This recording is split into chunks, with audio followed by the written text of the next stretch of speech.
Hello friends, we are here again with Friday Forum. My name is Ziad Khan. And I'm Kelly. We started CPEC.fund. It's like Community Private Equity Collaborative. It's a fund we started with the sheer spirit and intention of helping our fellow real estate professionals, as well as all the other people who are somehow or the other involved in real estate. Home buyers who can or cannot afford, who do not have enough information, who needs help with selling their real estate, financing it, or need information, just want to know about the market. So we have been doing this thing for a while now.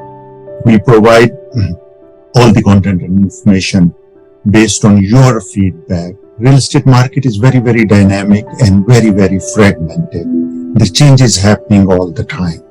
And it has become a very confusing environment, especially because of COVID. And professionals wonder that, what's going to happen? What should we do? How should we proceed? Etc., etc. You've been very gracious. You've been giving us feedback. You've been telling us what we should talk about, how we should do it. And we have been improving, working with the help of your feedback.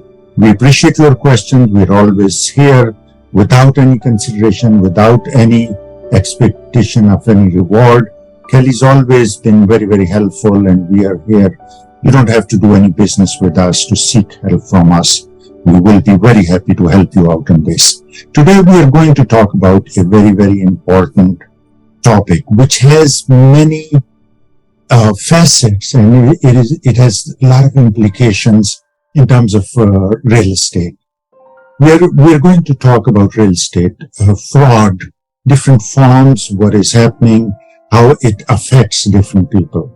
Now, most real estate, the millions of real estate professionals in the United States alone who do business every day. And many of them have been fortunate enough to be not affected by any kind of fraud. And they take it very, very lightly. They think that, okay, nothing has happened so far. I've been doing it for 20 years. So what can happen? I'll continue business as usual. But that is not the case anymore. We are going more and more online every day. All of our devices and appliances, and some of which we are not even aware of, are already connected with our Wi-Fi networks. We're always on. Microwaves, refrigerators, dishwashers, all of those are now Wi-Fi enabled. And you never know how and what sends your information to, public domain. And there are people who are, scamming, defrauding other people.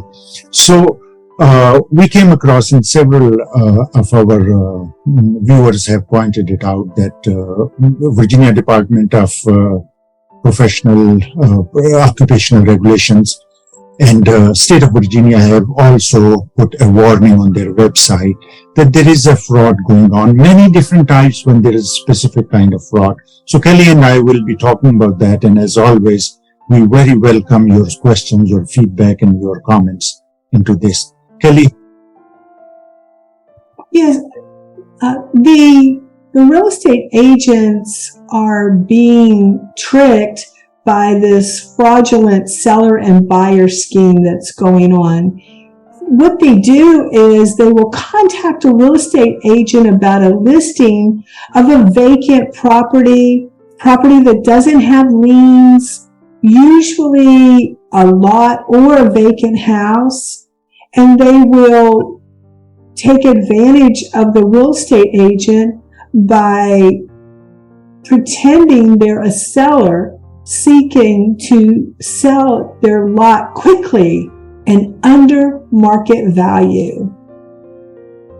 So this information security or safeguarding against frauds and or scams is a very similar analogy to the medieval forts.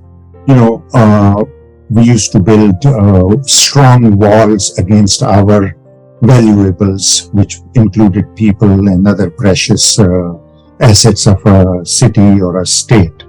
Likewise, now our most valuable information, financial information, personal information, is vulnerable, and we need to build a fort, like walls of security around it. It could be information security, it could be physical security, our papers and all that. And we need to be well informed and know what is going on. What Kelly's telling us about is fraudsters always find cracks and loopholes in the system, and then from there they enter. They look for vulnerable people like absentee landlords, like elderly people, people who are not much familiar with changing regulations all the time, people who do not have, hold of their real estate papers or information. Somehow or the other, they are vulnerable to this kind of fraud. And then it is increasing, as I said, as the online and social media presence increases, fraudulent practices and activities are increasing. There is wire transfer frauds, there are land transfer frauds, lands are being sold by people who do not own them, etc., etc. So what should we do? Sometimes it feels like when you're driving by and you see a sign that caution, falling rock, and then you don't know what to do. If the rock is falling, what are you going to do? So what do we do in this case?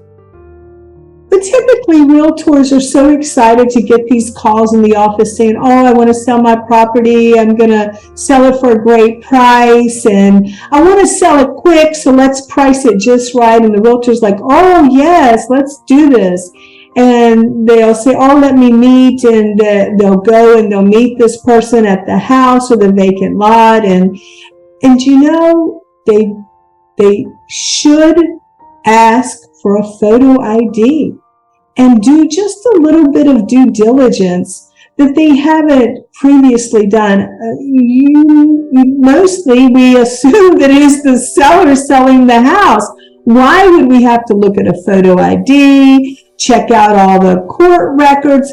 But because we are made aware of this fraud scheme and how much it's going on, we need to take the time to do due diligence to check out this seller.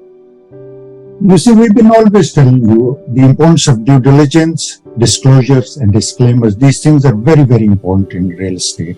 So in this case, due diligence, which means, and some realtors who have started out or who have not paid much attention to this, they ask us, what is due diligence and how do we do it? So due diligence is essentially background research, looking for public records or information available, and if you suspect anything, asking the relevant corresponding government departments and authorities. And there are in many cases, the brokers, their agencies, their underwriters who will be able to guide you in certain ways. So where to start from? Like, let's say I got a call and somebody wants to sell their property, and what do I do? Well, the first thing, Dr. Khan, is to beware. Now that we know this fraud scheme is going on, we just need to beware. We need to look for little signs that we normally wouldn't pay attention to, like when the seller says, oh, I've got an emergency, I need to really sell this property quickly, I'm going to take less money for it. Or you ask them for a photo ID and they're like, oh, I left my driver's license here or there. There are different ways that you should be able to use those as red flags, actually. They should be red flags.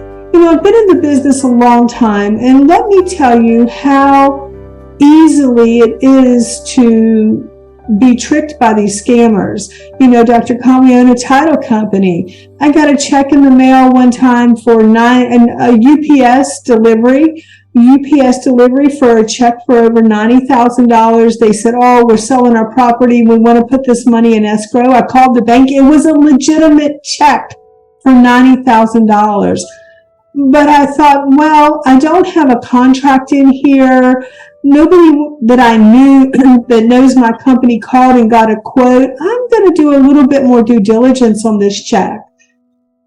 So I looked the property up online, and the property is actually for sale, but the person that sent the check that said they're selling their property was not the same person on the deed at the courthouse. And so a red flag came up. So then I called the bank and they said, yes, it's legitimate. So I emailed the person and I said, I need to see your identification. I need to meet you. And immediately no more correspondence whatsoever came forth. So 30 seconds of thinking and like 10 minutes of due diligence saved you a lot of trouble that could have caused you. And we all know that every real estate transaction, there are many parties involved. Some parties are casual, they're not, either professional or they don't really care, they're not responsible enough, or they're sheer lazy. They think, what can go wrong? They're like, okay, just like we were closing this transaction a few days ago, and this person to receive the money, she was not confirming her information. I said it, so, just go ahead and do that.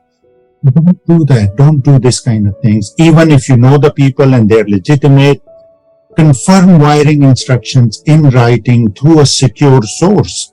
Do not do, this kind of, and basic due diligence can save you a lot of trouble. Otherwise, you could be, in serious trouble, financial trouble with the law, litigation, anything can happen. You don't know. You can save all of that with, little bit of careful and professional dealing of this situation.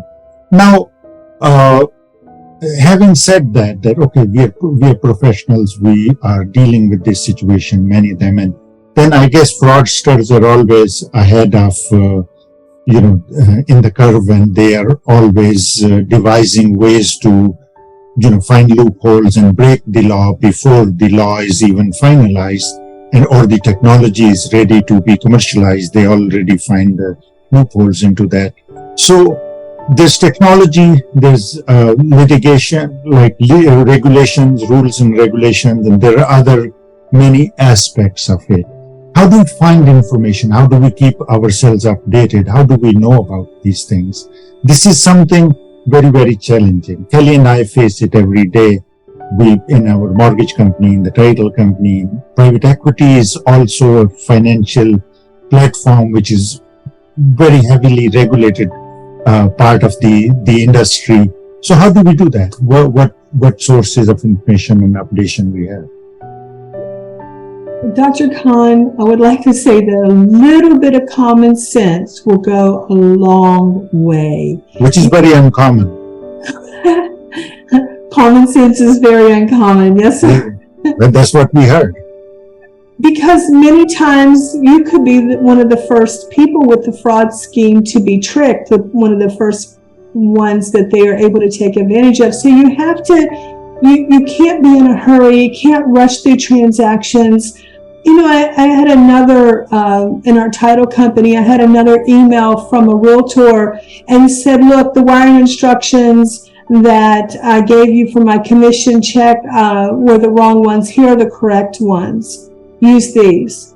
And that email was exactly like that realtor's email. Same signature line. Everything looked exactly like it. Had their name. But because I know that there are so many fraud schemes out there, I always click on the Outlook properties in my email to see if the email address is really the email when anyone says send money to this or email, or change wiring instructions.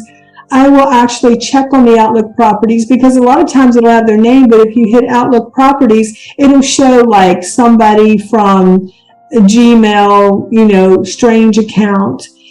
So on that instance, that's what I did. I thought, why? Since I know this realtor, we've done a lot of business with them. Why are they sending me this email? Why didn't they call me and say, I need to change the wiring instructions. What do you need? Why did they just randomly, right before it was time to disperse that file, did I get this email saying, oh no, send it to different. So when I checked on the Outlook properties, it was not his email actually, but everything looked exactly like his email.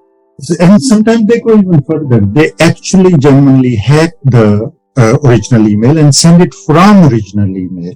This thing especially happens if you have, before weekend, like on Fridays, Thursdays, and many real estate professionals do not like to do business or check their, in their off days, even though most of the business happens on weekends, but many people do not do it. It's like personal choice.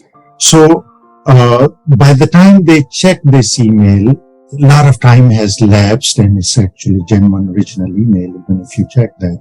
So two-factor authentication or verification of the information, especially when there is a variance, sudden change in information, as Kelly said, it is always a good idea to use another means of communication, like call them, pick up the phone and call them. If you're using WhatsApp, businesses more and more businesses are using WhatsApp now. If you're using that, use that and confirm the change and the information there. If you see any anomaly, go and, find out, just verify that it is when you speak with the person or when you get the same information from another source, then you can be sure that, okay, so you are doing something legitimate. So with the ever-changing landscape and changing information very, very rapidly, it's very important to be diligent, be on top of things, be informed. And the sources of information include, the news. Social media we talk about all the time. We talk about the ills of social media, but social media can be very, very useful if used as a professional tool. You can get updates and information from all the state and professional organizations, and you can actually talk to the trade associations or professional associations. They give you information. As I said, the brokers, the underwriters, or whoever at the agency you are working for or with, they may have more information. And then again, government information is also available. To just take a little bit of time and make a little bit of an effort to keep, yourself up to date and know what is going on in your industry. That is the purpose of our program, to engage you into this and keep you abreast and keep updating professional knowledge and keep helping fellow professionals. Kelly, how do you wrap this up so we take this home and we start doing this, those who haven't been doing it? Yes, go to the DPOR website real estate section and read about this scam so that you can protect yourself and your company. Get more information, be aware, pay attention, use common sense, because there are a lot of scams out there and they're not all going to be on DPOR's website, but there are scams. So just use some common sense, protect yourself, protect your clients, and enjoy your job. DPOR is Department of Professional Occupations and Regulations. It's in Virginia, but there is an equivalent in every state, like DLLR in Maryland, likewise. So whatever corresponding department handles real estate board or real estate in your state, consult those. The federal government also, federal government departments, Fannie Mae, HUD, and all those other departments keep updating their information as well, and they keep bringing such things to you as well. We greatly appreciate you for staying with us and updating your knowledge and being more equipped to help your customers. Eventually, everything is about people who are doing business with us and making their life easier and making their real estate transactions seamless and transparent. Thank you very much, and we will always welcome your feedback, your questions. Stay very blessed. All right.